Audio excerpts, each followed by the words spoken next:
¿Qué tal amigos? Bienvenidos a una nueva sesión aquí por medio de Perú Gestión. El día de hoy quiero comentar con ustedes algunos aspectos vinculados a una resolución que está vinculado al tema del PET y algunas reglas que debemos de tener nosotros en consideración al momento de declarar.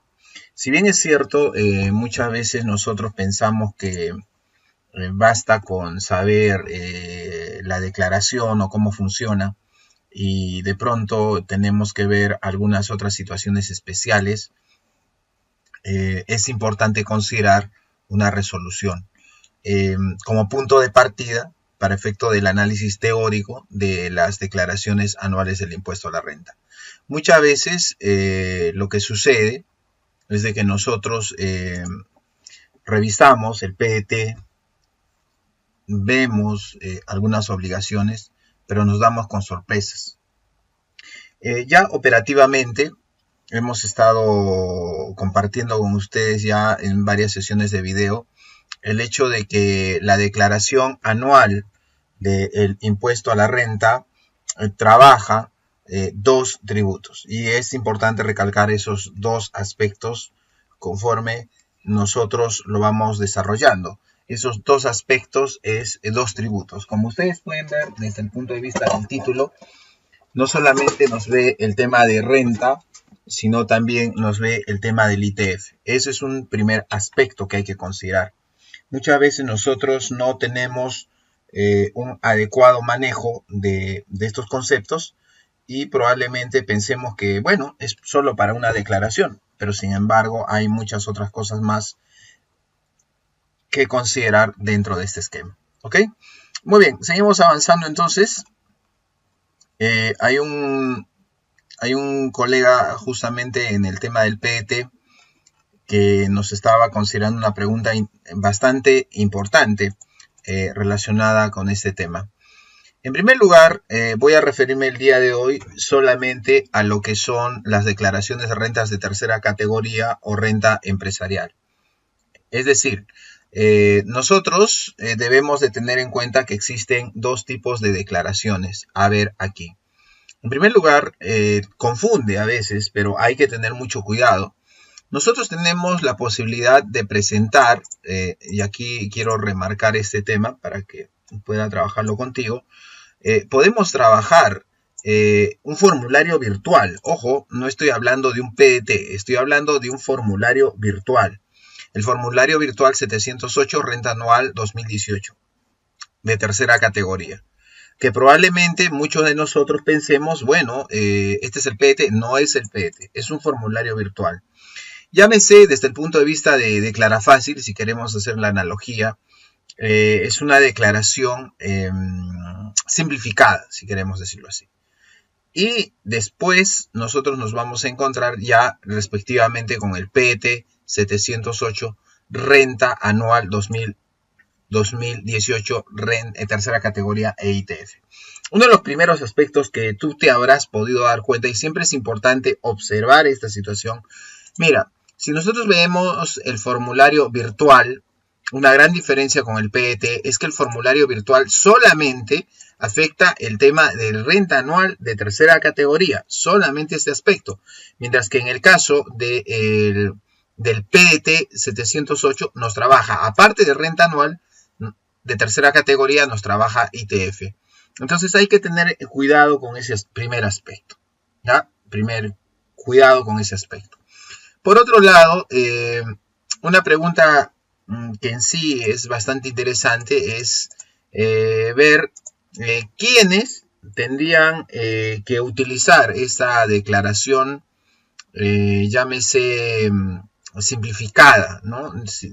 Y quienes no lo pueden hacer. Hay que recordar que justamente una colega en el evento en Piura nos decía si es que podíamos o no usar el formato virtual, y quiénes sí y quiénes no. Entonces, si bien es cierto, hoy día publiqué eso en el boletín, sin embargo, quiero alcanzar algunos comentarios contigo. ¿Quiénes? Recuerda que el PET te trabaja dos declaraciones. Te trabaja una declaración que está asociada al régimen general de rentas de tercera y por otro lado también el tema del MIPE tributario, régimen MIPE tributario. La pregunta es, ¿esos dos regímenes pueden presentar este formulario virtual?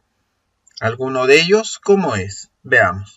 Esto está regulado específicamente por el artículo 6 de la resolución 015-2019, SUNAT. Nos va a decir quiénes pueden usar el formulario virtual, o que si quisiéramos llamarlo de esta manera, declaración simplificada. Veamos entonces. El formulario virtual número 708 debe ser utilizado por los sujetos que durante el ejercicio gravable 2018 hubieran generado rentas o pérdidas de tercera categoría, como contribuyentes del régimen general del impuesto o el régimen MIPE tributario. Quiere decir que este formulario virtual lo podemos utilizar para ambos casos, régimen general o MIPE tributario. Otro escenario que también nosotros estamos viendo aquí es que tú lo puedes utilizar en situaciones en las cuales has obtenido rentas, así como también pérdidas. Son situaciones que probablemente tú digas, bueno, pero es obvio, demasiado funciona así, pero cuando nosotros hablamos de tipos de declaraciones, estas variables sí son importantes a tener en cuenta. Perfecto, entonces si la regla general sería que todos podrían usar el formulario virtual, el tema es las excepciones. Es decir, ¿qué hechos hacen que nosotros no podamos utilizar un formulario virtual 708 y tengamos que utilizar el PET tradicional que nosotros conocemos? ¿Ya? Entonces, ¿en qué casos tú usarías el formulario virtual? ¿Ok? Vamos a revisarlo entonces nosotros a continuación. A ver, si en alguno de estos supuestos que te estoy numerando, tú estás, no puedes utilizar el formulario virtual 708. Si tú estás en alguno de estos supuestos, no puedes usar el formulario virtual 708. ¿Ok? Entonces, presta atención. Yo estoy en algún supuesto de estos que voy a enumerar. No uso el formulario virtual. Si no usas el formulario virtual, ¿qué vas a usar? El PET 708. ¿Ok? Vamos con las excepciones. En primer lugar, sus ingresos netos superen las 1.700 unidades impositivas tributarias. ¿Ya? Primer supuesto, recontra conocido, 1.700 UITs, lo que nos marca la diferencia entre el MIPE tributario y el régimen general. Bien, entonces, si yo fuera un MIPE tributario que supero las 1.700 UITs, ¿qué es lo que va a pasar? Paso al régimen general y aparte no podría usar el formulario virtual 708, sino tendría que utilizar el PET. ¿Quiénes tampoco pueden usar el formulario virtual? Aquellos que gocen de algún beneficio tributario, aquellos que gocen de estabilidad jurídica y o tributaria, aquellos que estén obligados a presentar la declaración jurada anual relativa informativa, reporte local, reporte maestro, reporte país por país. Mira, una situación bastante interesante. Aquellos que pertenezcan al sistema financiero, aquellos que hayan presentado el anexo a que se refiere el artículo 12 del ITAN, aprobado por Decreto Supremo 025-2005 EF, mediante el cual se ejerce la opción de acreditar pagos a cuenta contra las cuotas del ITAN, ¿no? El famosísimo anexo que nosotros tenemos que tener en cuenta para efecto del ITAN. Recuerda las preguntas cuando tenemos el tema del ITAN y tú lo ves dentro de las casillas, no en los créditos, sino en la información general. Tienes primero, ¿ha presentado usted la declaración anual del ITAN? Sí, no. ¿Ha presentado usted el anexo? Sí o no. A ese tema se refiere. Entonces, obviamente, si yo estoy con el tema del anexo, no voy a poder presentar una declaración simplificada. Otra, ha intervenido como adquiriente en una reorganización de sociedades. Otra, deduzcan gastos en vehículos automotores asignados a actividades de dirección, representación y administración de conformidad con lo dispuesto en el inciso W del artículo 37 de la ley. Mira, supuesto en el cual tampoco puedes utilizar este formato. Hayan realizado operaciones grabadas con el ITF, conforme lo previsto en el inciso 9 del artículo 9, inciso G, del artículo 9 de la ley de ITF. Entonces, estos supuestos, si tú estás en cualquiera de ellos, no vas a poder utilizar el formulario virtual 708. ¿Ya? La regla está clara, entonces, no puedes utilizar. Pero, ¿en qué otras situaciones tú podrías hacerlo? ¿Cómo funcionaría? Nos dice, tampoco puedes utilizar el formulario virtual 708 los contratos de colaboración empresarial que lleven contabilidad independiente de sus socios o de sus partes contratantes. Esto es también interesante, recordar que los contratos de colaboración empresarial por defecto tienen que llevar una contabilidad independiente. Si fuera así, no puede usar formulario virtual y tiene que usar el PET. Tiene que usar el PET 708. Entonces hay que tener, como se dice, mucho cuidado con este aspecto, porque a veces nosotros cometemos algunos errores cuando queremos manejar alguna de estas situaciones. Y esto del formulario virtual puede ser una opción de todas maneras, una opción, pero más que todo va por el tema de la confusión que muchos tenemos cuando queremos trabajar, por ejemplo, los archivos Excel. Una cosa es estructura Excel para formulario virtual 708 y otra cosa totalmente distinta es una estructura Excel para el PET 708. Entonces hay que también tener cuidado con ese tema en la medida de lo que podemos nosotros trabajar aquí. ¿Ok? Muy bien. Entonces, bueno, vamos a comentar algunos aspectos más sobre balance de comprobación y también, bueno, en el caso de Lima, si ahorita estás viendo esta sesión en vivo que estamos haciendo nosotros en prueba, viendo un tema de una conexión de internet aquí que tenemos, el día 27 y 28 de febrero estamos con el taller contable y tributario para ONGs y asociaciones sin fines de lucro aquí en la ciudad de Lima. 27 y 28 de febrero. Mayores informes, ahí está en el WhatsApp. Tú puedes ver ahí el 958-672-735. Muy bien. Y para cerrar esta sesión, los que lo van a ver esta sesión en formato diferido, bueno, lo van a ver en nuestro canal de YouTube, está la pregunta acerca del balance de comprobación. Sí, en efecto, justamente hubo una interrogante por parte de una colega en el taller de hoy día de elaboración del PET que nosotros estamos desarrollándolo acá en la ciudad de Lima, nuestro primer grupo, y esta colega, con justa razón, preguntaba acerca de si una entidad exonerada del impuesto a la renta debía o no presentar balance de comprobación. Y lamentablemente estaba jalando un error con el menú ayuda del PET. Había una suerte de contradicción. Vamos a recordar un poquito estas reglas y te va a hacer una suerte de resumen de lo que nosotros desarrollamos en este tema. ¿Ah? Bien, balance de comprobación. El gran temido balance de comprobación. Lamentablemente muchos contadores, y eso quiero dejar en claro, lamentablemente por una suerte de automatización que se dice de los sistemas, de los softwares, nos estamos olvidando de usar el balance de comprobación, de trabajar el balance de comprobación. Yo sé que tú quieres que te lo exporte directamente, pero es importante conocer las reglas. Es importante conocer las reglas. ¿Ya? Las reglas de funcionamiento. Aquí yo te voy a comentar quiénes están y quiénes no están obligados a usar balance de comprobación. Probablemente te suene algún tema a sorpresa. ¿Ya? Probablemente tengas algunas sorpresas, pero siempre es conveniente tenerlo en consideración. ¿Ya? No nos olvidemos acerca de este tema. ¿Quiénes sí y quiénes no presentarían un balance de comprobación? Y cerramos la sesión. Bien, a ver.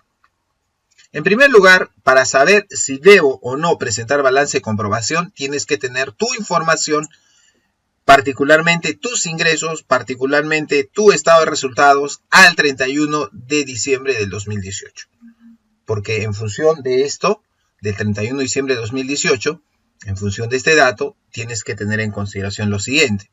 Nos dice, los contribuyentes que al 31 de diciembre de 2018 hubieran generado ingresos en dicho ejercicio iguales o superiores a 300 UITs. Repito, iguales o superiores a 300 UITs. ¿Ya? ¿Correspondientes a qué ejercicio? 2017, 2016, al 2018. ¿Ya? Entonces, ¿a qué están obligados? Ojo, están obligados a consignar en la declaración presentada mediante el formulario virtual 708 o el PET 708 como información adicional. ¿Qué cosa? Un balance de comprobación comprobación. Ah, mira, yo pensé que solamente el PDT 708 me pedía balance de comprobación. No, también el formulario virtual, pues me pide un balance de comprobación. Y eso lo puedo trabajar a través de una estructura Excel. Bien, otro aspecto muy importante, es el concepto de ingresos. Ya, muy importante. ¿Sabes por qué te digo que es demasiado importante? Porque lamentablemente hay colegas que al manejo del estado de resultados exageran un poco, ¿no? Exageran, sobre todo cuando queremos nosotros lo que se llama parametrizar el concepto de ingresos. Cuando nosotros nos enfrentamos a un concepto de ingresos tributario, eso quisiera recalcar, cuando nosotros nos enfrentamos a un concepto de ingresos tributario, hay que tener en cuenta las reglas tributarias. ¿Ya? Las reglas tributarias. ¿Qué nos dice acá? El monto de los ingresos. ¿Ok? ¿Cómo se determina? El monto de los ingresos. ¿Cómo se determina? ¿No? ¿Cómo se determina? Ese es el pequeño detalle. Entonces vamos a ver cómo trabaja esto. Nos dice lo siguiente. El monto de los ingresos se determina por la suma de los importes consignados en determinadas casillas. Vamos a revisar esto de las casillas. A veces uno comete terrible error, pero esto no solamente funciona para el tema de balance de comprobación, también funciona para el tema del límite de las 1700 UITs para régimen MIPE tributario general, también para el coeficiente. Mucho cuidado. ¿Cuáles son los ingresos? A ver, ¿qué casillas? La casilla 463 ventas netas, ¿no? Que es igual a ventas netas o ingresos por servicios menos descuentos, rebajas y bonificaciones concedidas. Eso nos da las ventas netas. La casilla 473 ingresos financieros grabados, con la salvedad del manejo del tema de diferencia de cambio. Recuerden que solamente se considera la ganancia por diferencia de cambio en este punto. La casilla 475, otros ingresos grabados. La casilla 477, enajenación de valores y bienes del activo fijo, solamente en la parte grabada, ¿ya? Solamente en la parte grabada. Y eso es lo que nos dice acá, porque recuerda que cuando hablamos nosotros de la casilla 477, enajenación de valores, nosotros tenemos, y bienes del activo fijo, tenemos la posibilidad de que sean una enajenación en una entidad exonerada o en una entidad que está grabada. Esto funciona solamente para las entidades que están grabadas. Las que están exoneradas no se considera. ¿Ok? Bien, entonces ya sabes tú cómo determinar las 300 UITs. Ahora, ¿quiénes no están obligados a presentar este balance de comprobación? A ver, y ahí nos vamos a dar sorpresas porque la pregunta es si una entidad exonerada del impuesto a la renta no tiene que presentarlo. 1. Las siguientes empresas supervisadas por la SBS, ¿ya? Es decir, las empresas bancarias, empresas financieras, empresas de arrendamiento financiero, empresas de referencia de fondos, transporte, custodia, administración de numerario, empresas de servicios fiduciarios, almacenes generales de depósito, empresas de seguros, cajas de ramas, administradoras de fondos de pensiones, cajas rurales de ahorro y crédito, cajas municipales, entidades de desarrollo a la pequeña y microempresa, empresas afianzadoras y de garantías, fondo Mi Vivienda. O sea, ¿sabes cuál es la razón? Porque estas entidades supervisadas por la SBS tienen su propio plan contable regulado por la SBS. Y se hace difícil, pues, enlazar con el balance de comprobación que nos pide SUNAT. ¿Quiénes más? Tampoco entran las cooperativas, tampoco las entidades prestadoras de salud, tampoco los concesionarios de transporte de hidrocarburos, producto y distribución de gas por red de ductos, y tampoco las empresas administradoras de fondos colectivos, solo por las operaciones registradas en el plan de cuentas del sistema de fondo colectivo. Y la sorpresa que nos llevamos es que aquí no se está considerando el tema de las entidades exoneradas del impuesto a la renta, aun cuando el menú ayuda contempla esa regla. Pero lamentablemente lo que pesa es la norma legal, y esta resolución 015-2019 es una norma legal publicada en el Diario Oficial del Peruano. Entonces hay que tener también un poco de cuidado con respecto a este tema, ¿ya? Entonces no nos olvidemos, esa situación es muy importante al momento de trabajar este tema, ¿ok? Muy bien, amigos, entonces dejamos esta sesión. Quería compartir con ustedes algo de estas ideas. De paso que me sirva a mí para aprovechar un tema del canal aquí que estamos probando dentro del sistema. Y bueno, espero que les haya servido de utilidad y seguimos comentando más adelante. No te olvides que tenemos un taller contable y tributario para ONGs y asociaciones sin fines de lucro este 27 y 28 de febrero. ¿Okay? Informes en el WhatsApp 958-672-735. Ya estamos aperturando también un nuevo grupo para el taller del PET. Esta vez va a ser para un fin de semana. Entonces, tranquilamente vas a poder participar también en el evento. Atento a nuestra publicidad en www.perugestión.org o a través de Facebook. Muy bien, amigos, muchas gracias por su atención. Nos vemos más adelante.